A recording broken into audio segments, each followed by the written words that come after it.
Okay, we are officially recording.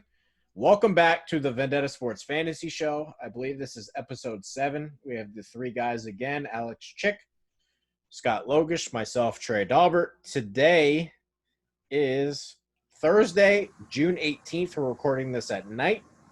Alex, Scott, what's going on today? Any opening remarks? I'm sorry about Deebo for you, bud. We just talked about your team. I think, 2 episodes of the last episode? Ooh, it's a big yikes, man. I'm sorry. Yeah. Feel bad for you. The fantasy gods have something against you. I don't know what it is, but something. We might as well open it up right there. We have some news to open up the show.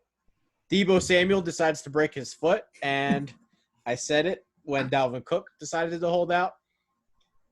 I'm telling you, the fantasy gods hate me. They truly, truly do. This comes after the news of Justin Ross somehow has a deformed neck, despite the fact that he's played football his whole life, just decides that his neck's messed up. The fantasy gods truly do hate me. I want to talk about – this one hurts for me, you know? There have been times that David Wilson breaks his neck. He's done, retires at like age 23. I draft Marcus Lattimore out of South Carolina, who's the number 1 running back recruit in the country, and he tears up everything in his knee, and he's never the same. I had him. I think the one that pisses me off the most is Mark Ingram, because in my league, you sign guys to 3-year contracts, and I draft Mark Ingram out of Alabama, and I think I'm getting a really good player. And Mark Ingram's turned into a great pro, but do you guys remember Mark Ingram, his rookie year and his second year and his third year? That garbage. Fucking guy sucked. He was garbage. He sucked. Garbage. He basically refused, or that's a bad word. He forgot how to play football his first 3 years in the NFL. Yeah. That one hurts the most for me. And the worst part is when his contract ran out, he went for dirt cheap the next year. And I'm like, should I get him again? I was like, fuck him. He sucks. And then, Mark Ingram decides he knows how to play football again. So, the fantasy gods hate me sometimes. They really do. I just want to know. Sometimes or all the time. Yeah, let me know who you buy so I can just plan, ahead of who not to get just in case. I mean, I'm not saying, look, I feel for you, but, I need to worry about my own. And so, just let me know, and then I'll kind of say, I'm like, okay, is he too good? Tell me who to avoid. Yeah, who to avoid. Is he good enough to risk it? Yeah, he probably is, but, yeah. I'm sorry, man. This just sucks because I was really – and he'll probably be fine for the fantasy playoffs, which is all that matters for me because I'll make the playoffs anyway. But I'm counting on him to be my second wide receiver this year. Yeah. Yeah, because you have Deebo and you have Dante. So, Dante's going to carry you if he ever misses time. Oh, if Deebo misses time. Don't even fucking stop. Oh, sorry. I'm not even entertaining that. It would suck if you got injured too, but you're gonna have another wide receiver. Shut up, Alex. I know. I'm sorry, that was bad. Okay, I'm good. That was bad. Okay, well, he's only supposed to miss 3 or 4 months, so maybe he'll come back week 2 or 3 or 4 or whatever. But I'm still fucking pissed. Yeah. So it is what it is. Next piece of news is the last piece of news.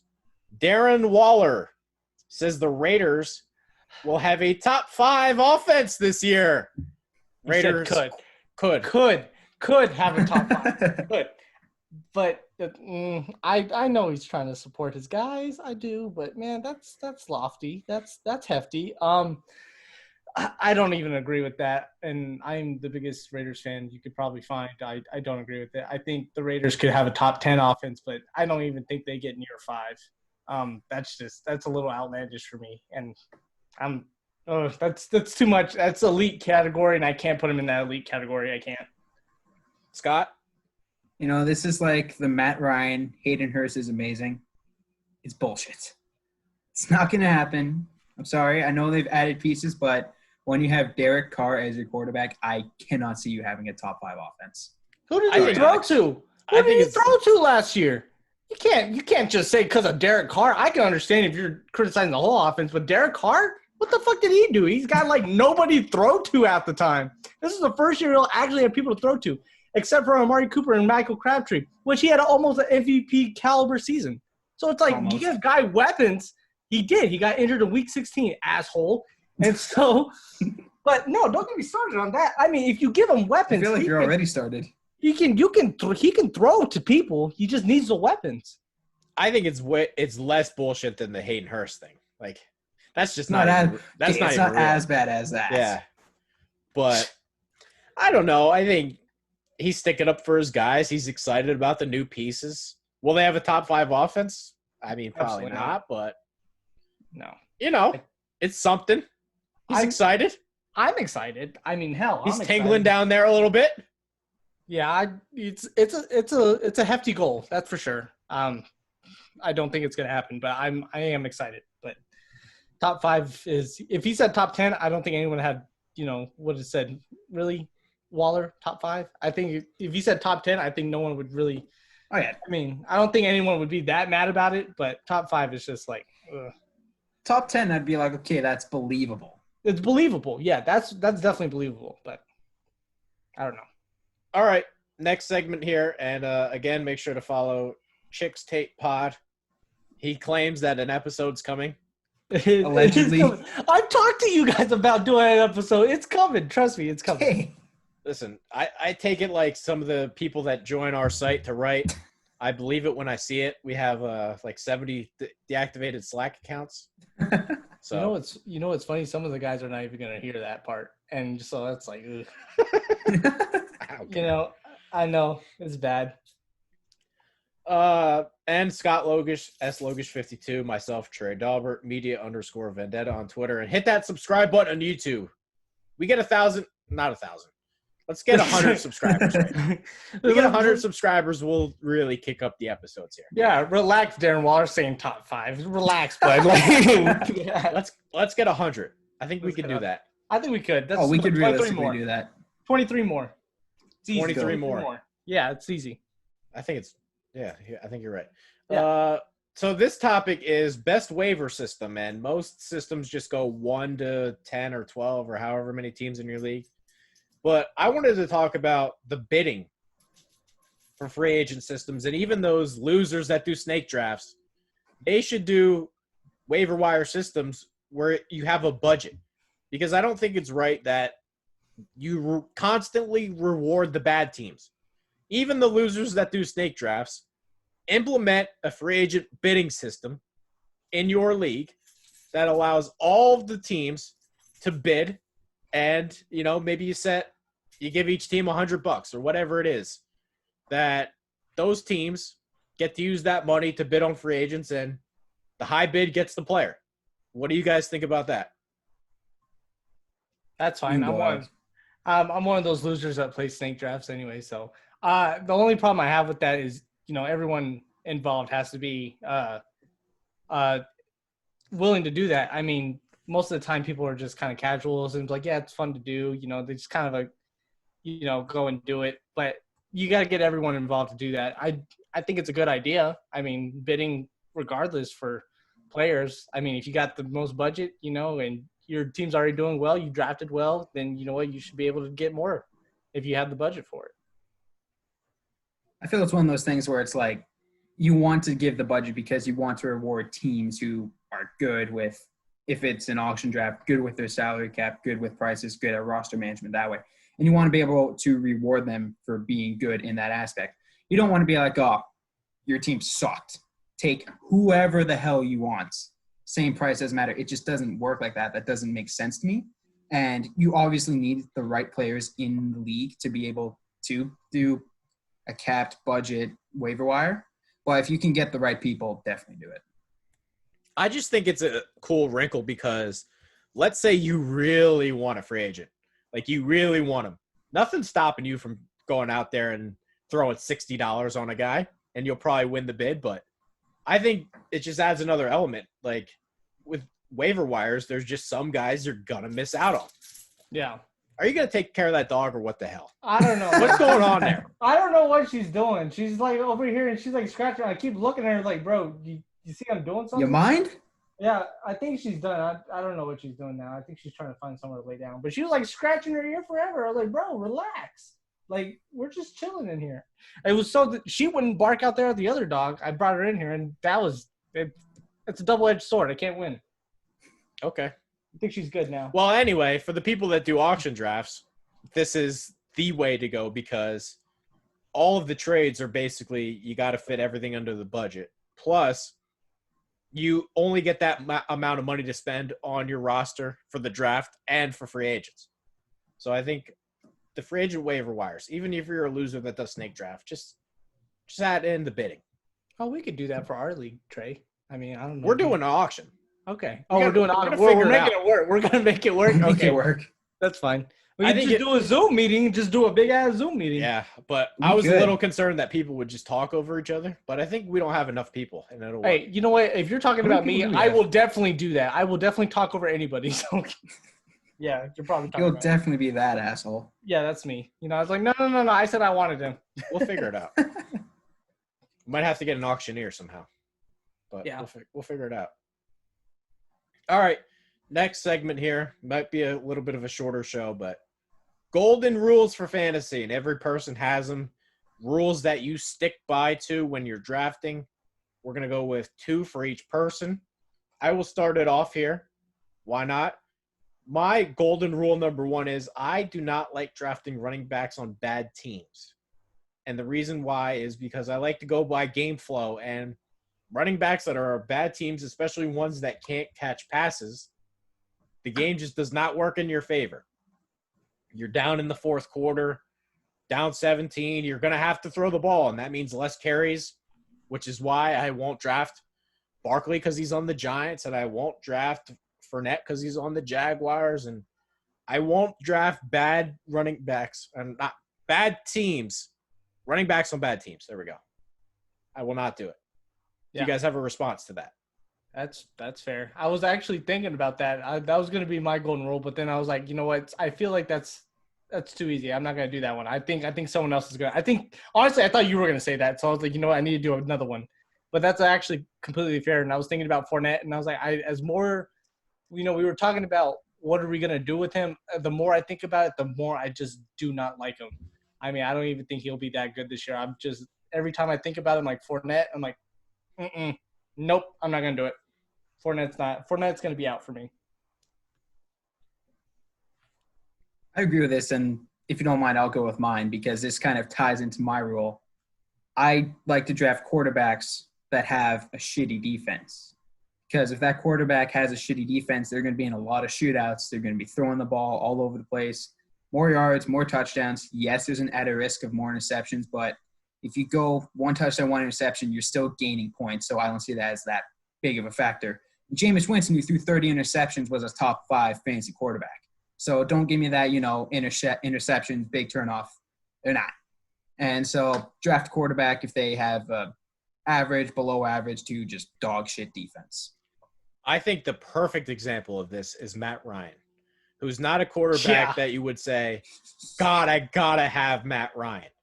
But because his defense is so bad, there are weeks where Matt Ryan is unbelievable.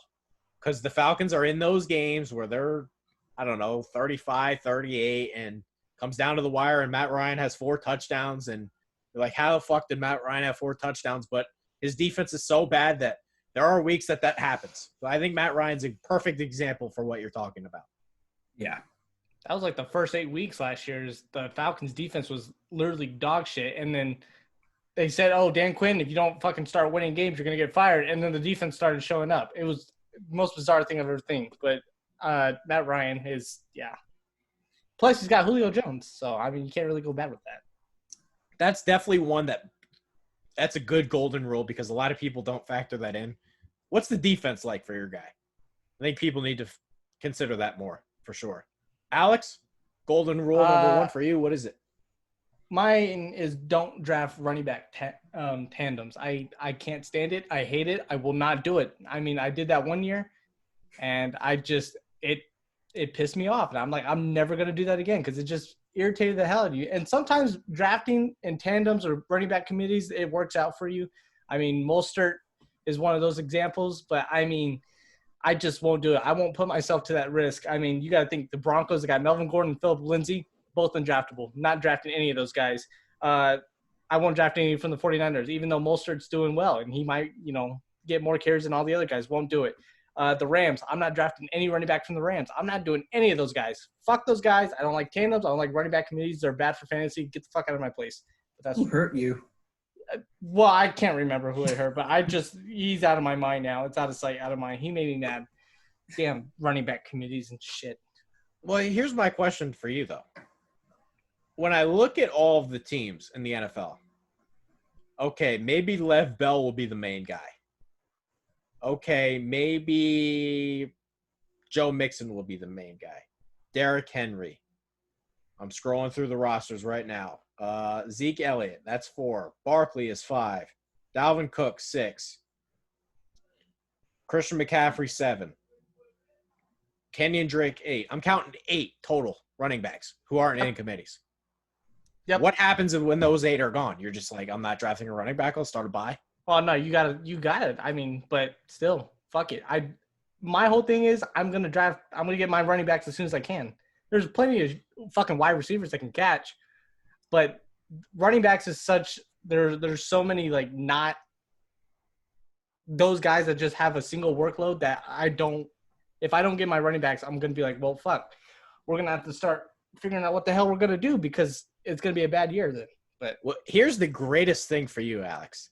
All if right. you're in an auction league, Oh you my can God. buy whoever you want, so you never have to worry about It's a in tandem your control. As soon as I said that last sentence, I was like, oh my God, Fuck. this is gonna bite me in the ass right here. And I was like, yep, I understand, but yeah, I don't like tandems. I don't like That's tandems the or great running back. thing, though. You Wait, will what never about have to Josh draft Jacobs? a tandem again if you're in an auction league. Never again. I don't have enough people to do an auction. We're gonna do one, so it's gonna be good. It'll be good. Trey, did you Excited count for it. Josh Jacobs in your I list should of 8 or have. no? Okay, we have 8. 9. 8 total.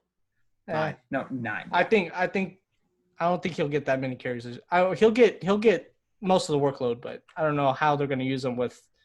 They got what was it, Devontae Booker, and then they got Len Bowden. I don't know how they're gonna use him. Booker stinks. Well, I know, but they're gonna use them somehow. I don't know how, but I don't know. I'm just not putting my hopes up. Trying to keep my hopes down. I said top 10. Reasonable expectations. Yeah. See, I'm trying, but I don't know. Josh Jacobs, I hate drafting guys from my own team. I hate it. I can't do it. Won't draft Derek Carr. Won't draft Waller. Won't draft Jacobs. Won't do it. Hey, All right. if you set your expectations low, there's a less likely chance you'll be disappointed. So I'm a Raiders fan. You don't have to tell me that. We've been losing for 20 goddamn years. I know how to keep my expectations low. I know when I'm going to be disappointed. That's the saddest thing you probably will ever hear. But yeah, I know how to keep my ESPN rated our defense the worst defense of 2010, or the 2010s, and I was like, they're fucking right. I knew that. So, I mean, I wasn't even mad at the article. I was like, they're fucking right. They're fucking garbage, bro. Not anymore, but, realistic expectations. Okay. My golden rule number 2 here is I basically refuse to draft wide receivers who have bad quarterbacks. And Scott kind of mentioned this on the last episode that he won't draft Robinson on the Bears. I agree with that. And I think the perfect example for me was when Larry Fitzgerald had Kurt Warner, I drafted him. When his quarterback was not Kurt Warner, I would not draft him. And that strategy usually paid off pretty damn well.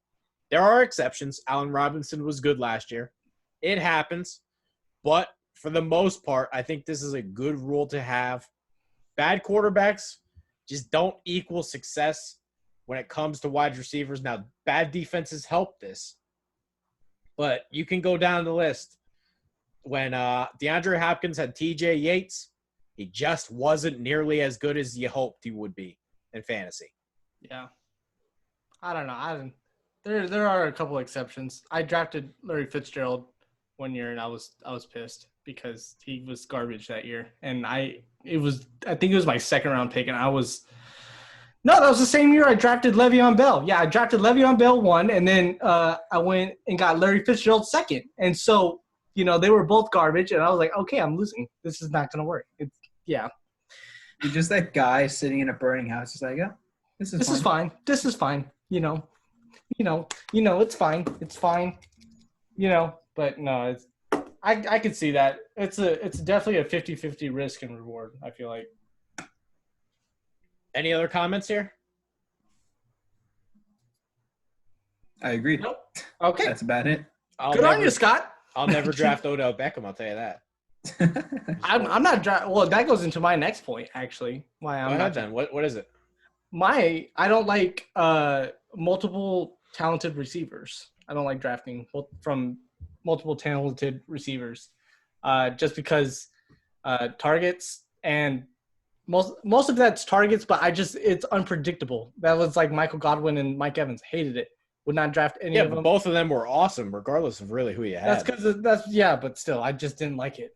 That's the exception. I to the like rule. I like consistent production, but I mean, there's guys I just won't like. I didn't like Adam Thielen or Stephon Diggs. I didn't want to pick. I just wanted one clear guy. If there's not a clear number one, I don't like the option really at all.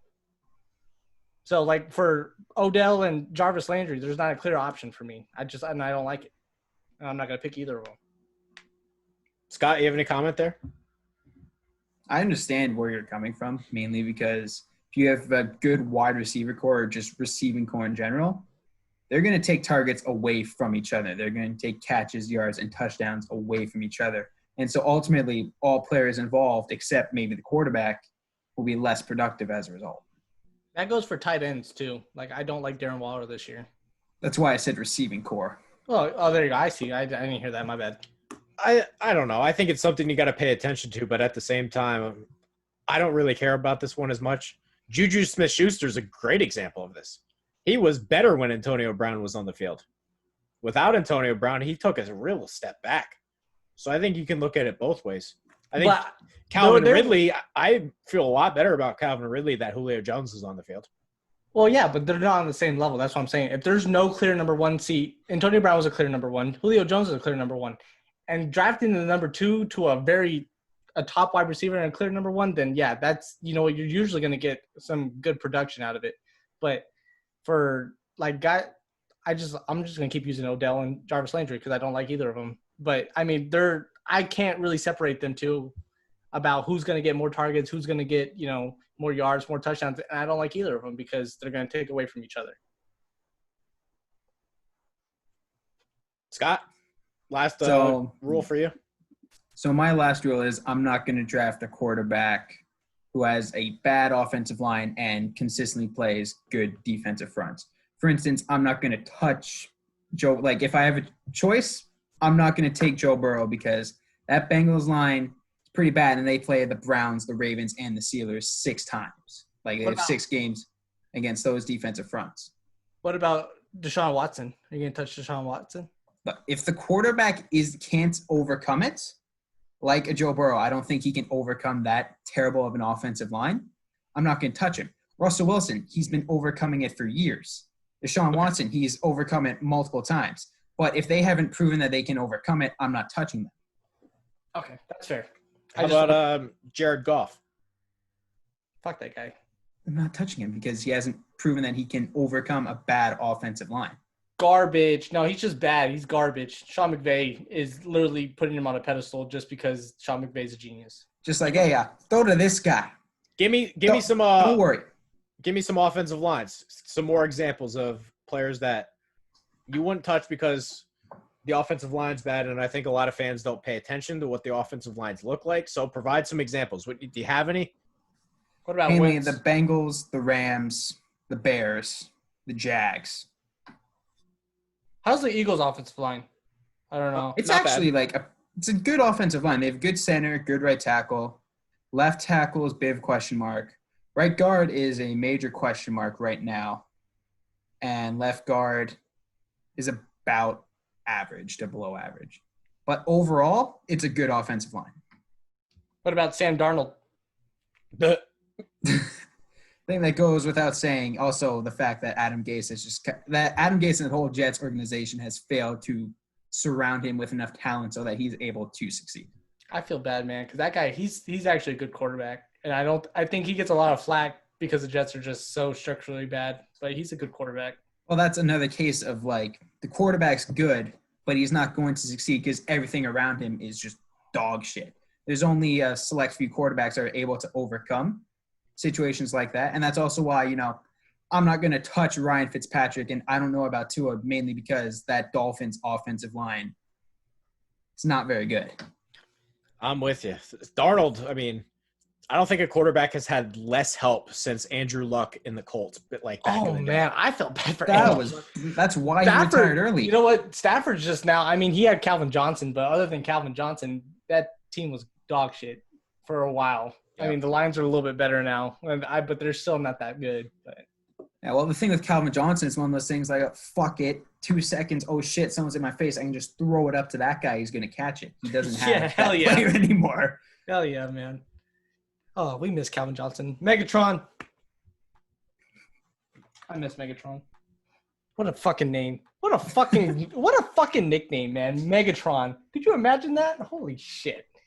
Call me Megatron. I'd feel so good about myself. I could die happy. Yeah, but no one's ever calling you Megatron. Well, I know that, obviously. I'm not built like Megatron. That dude was huge. He was, 6'4", like, goddamn muscle, just walking. You can hear him walking half the time. There's a 3-5-4 thumb in this bitch, bro. He's like, I'd be scared of that dude. Imagine lining up against him every week. Okay, we are done with our golden rules. Make sure to comment on YouTube. Maybe let's hear everybody's golden rule for those who are listening to the show. Open to suggestions. You have any tips, tricks of the trade? We'd love to hear them. So make sure to comment on YouTube if you have anything. And again, everything on vendettasportsmedia.com. The only thing on is soccer and UFC, but we are grinding away content on the site. Big things are coming when sports return. So let's hope that things are coming back here in July, hopefully, it sounds like. As long as the virus doesn't fuck us for fall and football's back. Please, Lord. Please. Yeah. Please. Yeah, I can't. I will cry. I can't take much more of this. Bro. It's sad. I need my It's time for our favorite segment of the week. Who the fuck is that guy? I got to play it one more time for the folks. Who the fuck is that guy? Who the fuck is that guy? Guy you never heard of, guy you'll never draft, but somehow, some way, he will win you your fantasy league.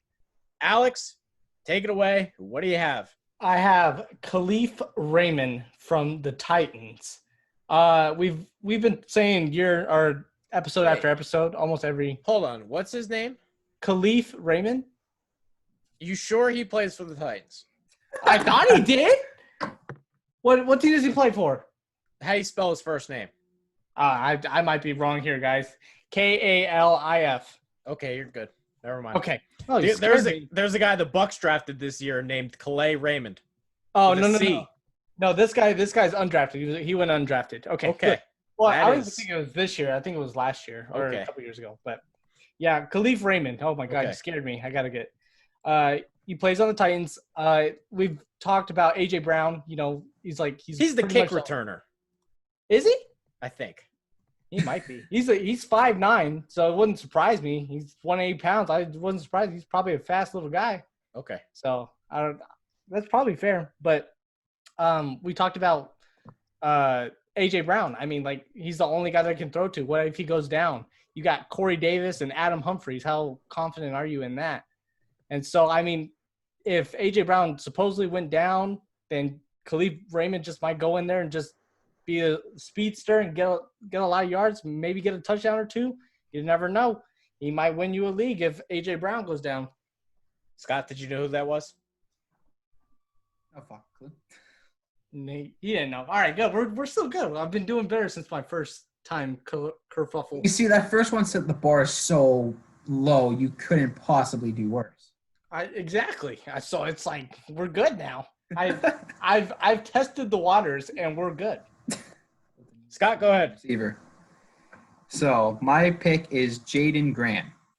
Do any of you know what team he plays for? Nope. Trey's face. Is it a kicker?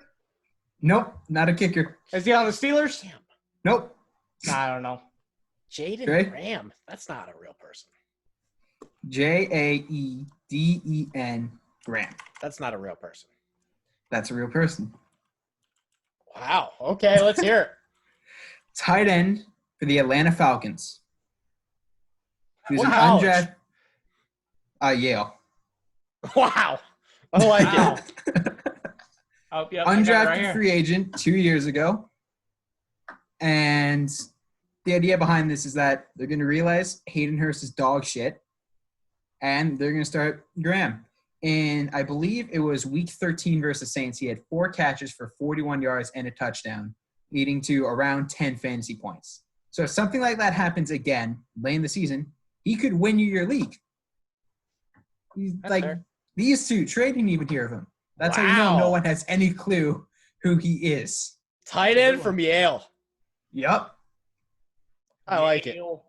That's a good pick. That is a good pick. I've had a couple good ones recently. That beats my pick. I use this one because Chad's not here, and I definitely know he knows who this is. Oh, he's on the Eagles?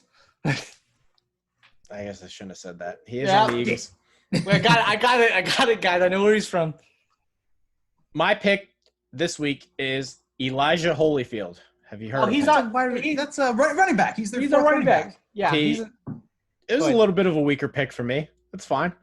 Well, I also knew that because I was scouring through 5 different rosters, and I went through the Eagles first. well, no, and then I knew Chad has him on his fantasy team. I Yeah. knew that. He's an undrafted running back last year from Georgia, who I really liked, but he only really went undrafted because he's not fast. But I think the big thing here is Philadelphia, they did not re-sign Jordan Howard. Doug Peterson came out today and said he regrets not signing Carlos Hyde this offseason. That tells you they want another running back. Somehow, some way, they need another running back to step in. I guess that tells me that they don't think Miles Sanders is going to be a full bell cow, and nor should he be. What happens if Elijah Holyfield takes on the Jordan Howard role, and he's a between-the-runners guy that takes all the touchdowns for Philadelphia on a pretty good offense? Yeah, I mean, I guess he's a big guy. If he's not fast, he's got to be big. He is big. He is Yeah. Evander Holyfield's son, the boxer. Oh, Jesus Christ! Yeah, So he's big.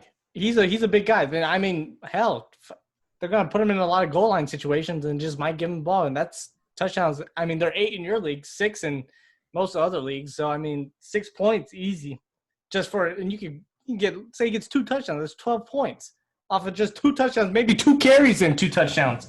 God damn. So yeah, I like it. It's definitely possible. Scott, anything on Holyfield? No, I like that pick because if he takes over the Jordan Howard role, put it between the tackles, get us 2 yards into the end zone, he can do that for you, and he'll get you a lot of points that way. Okay. Any closing thoughts here? This was a short episode, man. I feel like I haven't Jeez. talked enough. It's all right though. Well, When do you ever talk Yeah, enough? aren't we doing one tomorrow though?